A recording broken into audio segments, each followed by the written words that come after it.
Magandang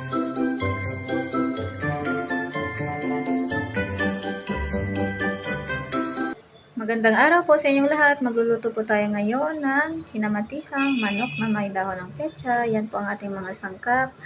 Kamatis, sibuyas, bawang, at meron din po tayong dahon ng petsa. Yan po.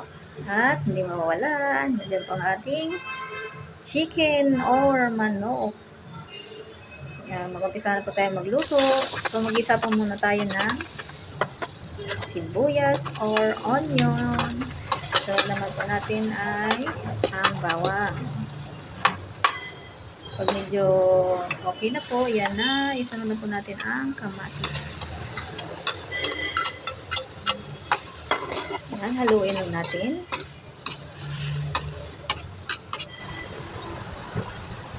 At hayaan lang na kumulo.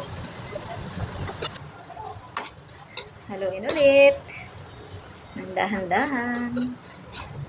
Dahan-dahan lang. Dahan-dahan lang. Yan.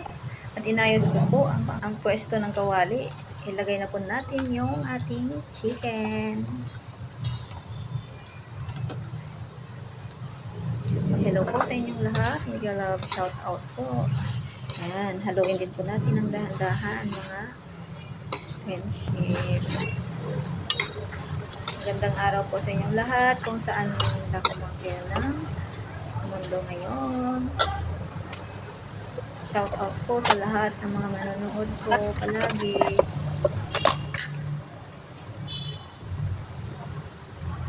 Ayan po, lagyan natin ng asin. At haluin din. Ayan. Mabilis lang po ito mga friendship. Mabilis lang po maluto.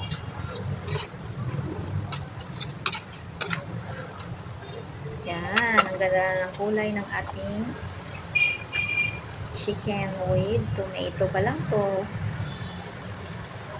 Yan. Mamaya pa po natin ilagay yung dahon ng pechay. Lagyan po natin ng tubig. Mas masarap pag may konting sabaw-sabaw.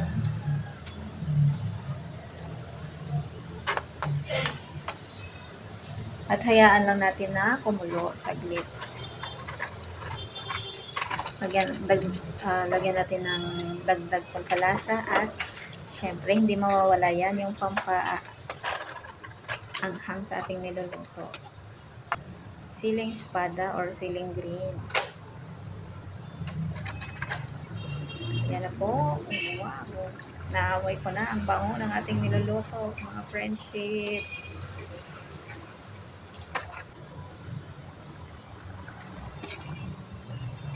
Ang bango, nakakagutom na po. Yan, hayaan lang natin na kumulo. Dagdagan po natin ng konting asin pa kasi parang medyo nakulangan ako sa lasa. Yan.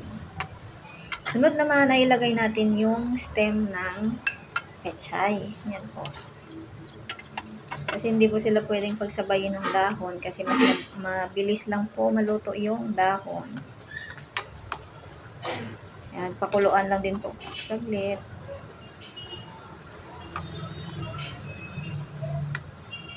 Yan, antayin lang natin saglit.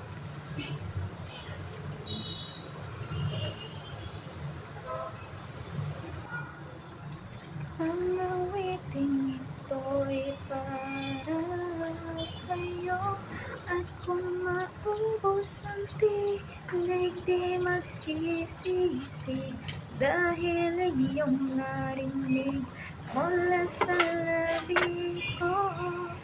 Wow! Yan po, ilagay na po natin ang dahon ng pechay. Dahil medyo malambot na po ang kanyang tangkay. Ayan, pakuluin lang po natin saglit. Mga 1 minuto lang. Mega love shout out everyone. Salamat po sa suporta. Sa mga nagpupadaan dyan, salamat sa pag-like, sa pag-share, at sa pag-comment. Luto na po, kain na tayo. Maraming salamat sa panunood.